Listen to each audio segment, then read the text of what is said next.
നമസ്കാരം. മലയാളി വാർത്തയിലേക്ക് സ്വാഗതം. ഇന്ന് ദുഃഖവെള്ളി.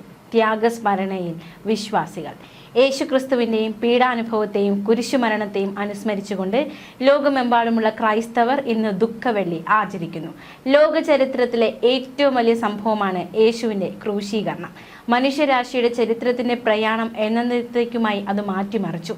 മാനവരാശിയുടെ പാപപരിഹാരത്തിനായി യേശു കാൽവരിയിൽ ബലിയായ ദിവസമാണിത്. ആ ദിവസം അന്ന് വളരെ ഭയാനകമായ ഒരു ദിവസമായിരുന്നു. ഒരു വലിയ ജനസമൂഹവും അവനെ ചൊല്ലി വിലപിച്ച് മുറയിടുന്ന അനേകം സ്ത്രീകളും. ചെയ്യാത്ത കുറ്റത്തിന് ഏവരും ചേർന്ന് യേശുവിനെ ക്രൂശിച്ചു. അന്നത്തെ അധികാരികൾ യേശുവിനെ കൈവിട്ടു. നീതിമാന്റെ ഒരു രക്തം ഈ ഭൂമിയിൽ വീഴരുതെന്ന് പലരും ആഗ്രഹിച്ചു. പക്ഷെ നീതിപീഠങ്ങൾ യേശുവിനെ കൈവിട്ട ദിവസം ഭയാനകമായിരുന്നു. അന്നത്തെ ആ ദിവസം പച്ച മാംസത്തെ അവർ അടിച്ചു കീറുകയും ശിക്ഷിക്കുകയും ഒക്കെ ചെയ്തപ്പോൾ പോലും അവരോട് ക്ഷമിക്കാൻ യേശുവിന് സാധിച്ചു എന്നതാണ് ഏറ്റവും വലിയ മാതൃക.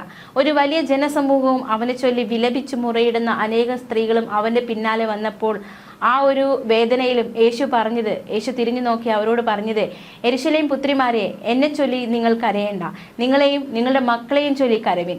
മച്ചികളും പ്രസവിക്കാത്ത ഉദരങ്ങളും കുടിപ്പിക്കാത്ത മുലകളും ഭാഗ്യമുള്ളവ എന്ന് പറയുന്ന കാലം വരുന്നു. അന്ന് മലകളോട് ഞങ്ങളുടെ മേൽ വീഴുവിനെന്നും കുന്നുകളോട് ഞങ്ങളെ മൂടുവിനെന്നും പറഞ്ഞു തുടങ്ങും. പച്ചമരത്തോട് ഇങ്ങനെ ചെയ്താൽ ഉണങ്ങിയതിന് എന്ത് ഭവിക്കുമെന്നായിരുന്നു യേശു പറഞ്ഞത്. ദുഷ്പ്രവർത്തിക്കാരായ വേറെ രണ്ടുപേരെയും അവനോടുകൂടെ കൊല്ലേണ്ടതിന് കൊണ്ടുപോയിരുന്നു. തലയോയിടം എന്ന സ്ഥലത്താണ് യേശുവിനെ ക്രൂശിച്ചത്. അവിടെ എത്തിയപ്പോൾ യേശുവിനെയും അതുപോലെ തന്നെ ഈ ദുഷ്പ്രവർത്തിക്കാരായ രണ്ടുപേരെയും, ഒരുത്തനെ വലത്തും ഒരുത്തനെ ഇടത്തുമായി, രണ്ട് കള്ളന്മാരുടെ നടുവിൽ യേശുവിനെ അവർ ക്രൂശിച്ചു. എന്നാൽ യേശു, പിതാവേ, ഇവർ ചെയ്യുന്നത് ഇന്നത് എന്ന് അറിയായ കൊണ്ട് ഇവരോട് ക്ഷമിക്കണമേ എന്നാണ് പറഞ്ഞത്. ക്രൂശിൽ കിടന്നും തന്നെ ദ്രോഹിച്ചവർക്ക് വേണ്ടി പിതാവിനോട് അഭ്യർത്ഥിക്കുകയാണ്, അവരെ ശിക്ഷിക്കരുതേ, അവർ ചെയ്യുന്നത് എന്താണെന്ന് അറിയാത്തത് കൊണ്ടാണ് അവർ ഇങ്ങനെ ചെയ്യുന്നത്, അവരോട് ക്ഷമിക്കണമേ എന്നാണ് യേശു അന്ത്യനിമിഷത്തിൽ പോലും ആഗ്രഹിച്ചത്. ചുറ്റുമുള്ളവരൊക്കെ പരിഹസിച്ചു. യേശു അത്രയും കാലം പറഞ്ഞത് ഞാൻ ദൈവത്തിന്റെ മകനാണ്, ഞാൻ ദൈവമാണ് എന്നാണ്. അങ്ങനെയെങ്കിൽ നീ ദൈവമാണെങ്കിൽ, ദൈവത്തിന്റെ മകനാണെങ്കിൽ നിന്നെ രക്ഷിക്കാൻ ദൈവം വരുമോ? ചുറ്റുമുള്ളവർ നിന്നും യേശുവിനെ പരിഹസിക്കുകയുണ്ടായി. യേശുവിന്റെ വസ്ത്രം വിഭാഗിച്ച് ചീട്ടിട്ടു. ജനം നോക്കിക്കൊണ്ട് നിന്നു. അവൻ മറ്റുള്ളവരെ രക്ഷിച്ചുവല്ലോ, ദൈവം തിരഞ്ഞെടുത്ത ക്രിസ്തു എങ്കിൽ തന്നെത്താൻ രക്ഷിക്കട്ടെ എന്ന് പ്രധാനികൾ അടക്കമുള്ളവർ പരിഹസിച്ചു. അവിടെയെല്ലാം മൗനമായിരുന്നു യേശുവിന്റെ മറുപടി. കാരണം യേശുവിന് അറിയാം ഒരു ഉയർപ്പിന്റെ ദിനം വരുന്നുണ്ടെന്ന്, ഒരു ഞായറാഴ്ച വരുന്നുണ്ടെന്ന്. പടയാളികളും അവനെ പരിഹസിച്ചു. അടുത്തു വന്ന് അവന് പുളിച്ച വീഞ്ഞു കാണിച്ചു. നീ യഹൂദന്മാരുടെ രാജാവെങ്കിൽ നിന്നെ തന്നെ രക്ഷിക്ക എന്ന് പറഞ്ഞു. ഇവൻ യഹൂദന്മാരുടെ രാജാവെന്ന് ഒരു മേലെഴുത്തും അവന്റെ മേലെ വയ്ക്കുകയുണ്ടായി. ഏകദേശം 6 മണി നേരമായപ്പോൾ സൂര്യൻ ഇരുണ്ടുപോയിട്ട് 9 മണി വരെ ദേശത്തൊക്കെയും അന്ധകാരമുണ്ടായി. ദൈവമന്ദിരത്തിലെ തിരശ്ശീല നടുവെ ചീന്തിപ്പോയി. യേശു അത്യുച്ചത്തിൽ, പിതാവേ, ഞാൻ എൻ്റെ ആത്മാവിനെ തൃക്കൈയിൽ ഏൽപ്പിക്കുന്നു എന്ന് നിലവിളിച്ചു പറഞ്ഞു. ഇത് പറഞ്ഞിട്ട് യേശു പ്രാണനെ വിട്ടു. ഈ സംഭവിച്ചത് ശതാധിപൻ കണ്ടിട്ട് ഈ മനുഷ്യൻ വാസ്തവമായി നീതിമാനായിരുന്നു എന്ന് പറഞ്ഞ് ദൈവത്തെ മഹത്വപ്പെടുത്തി. കാണുവാൻ കൂടി വന്ന പുരുഷാരമൊക്കെ സംഭവിച്ചത് കണ്ടിട്ട് മാറത്തടിച്ചുകൊണ്ട് മടങ്ങിപ്പോയി.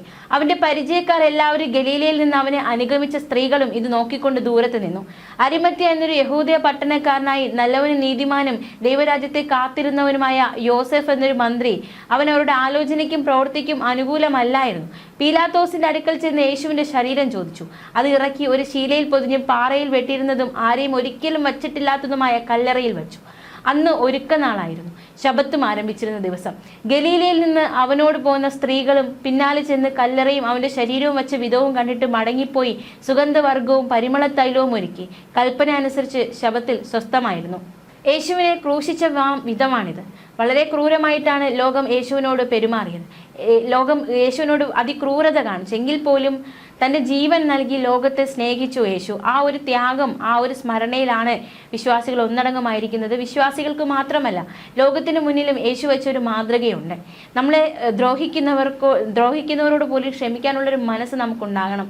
മാത്രമല്ല, അവർക്ക് വേണ്ടി, അല്ലെങ്കിൽ അവർ എന്താണ് ചെയ്യുന്നതെന്ന് അവർക്കറിയില്ല, അവരോട് ക്ഷമിക്കാനായിട്ടുള്ളൊരു അഭ്യർത്ഥന, അതെല്ലാം യേശു മുന്നോട്ട് വെച്ച നല്ല മാതൃകകളിൽ ഒന്നാണ്. എന്തായാലും ഇത്തരത്തിലൊക്കെ യേശു ക്രൂശിക്കപ്പെടുമ്പോൾ, ഇത്തരത്തിൽ യേശു പരിഹസിക്കപ്പെടുമ്പോൾ ഉപദ്രവിക്കപ്പെടുമ്പോൾ, ഇത്തരത്തിൽ യേശു ഉപദ്രവിക്കപ്പെടുമ്പോൾ, തൻ്റെ മാംസമൊക്കെ വലിച്ചു കീറപ്പെടുമ്പോൾ യേശുവിന് അറിയാം ഇത് ഇവിടെ അവസാനിക്കുന്നില്ല. ഇന്ന് എന്നോട് ഇവർ ഇങ്ങനെ ചെയ്തുവെങ്കിൽ ഒരു മൂന്നാം നാളുണ്ട്. മൂന്നാം നാൾ ഒരു ശബത്തിൻ്റെ ദിവസമുണ്ട്, ഉയർത്തെഴുന്നേൽപ്പിൻ്റെ ദിവസമുണ്ട്, പുനരുദ്ധാനത്തിൻ്റെ ദിവസമുണ്ട്. അന്ന് ഞാൻ പുനരുദ്ധാനം ചെയ്യുമ്പോൾ എല്ലാവരും അറിയും എന്താണ് സത്യമെന്ന്. എന്തായാലും പുനരുദ്ധാനത്തിൻ്റെ ദിവസത്തിനായി കാത്തിരിക്കുകയാണ്, അതായത് ഈസ്റ്ററിനായി കാത്തിരിക്കുകയാണ് വിശ്വാസികൾ ഒന്നടങ്കം.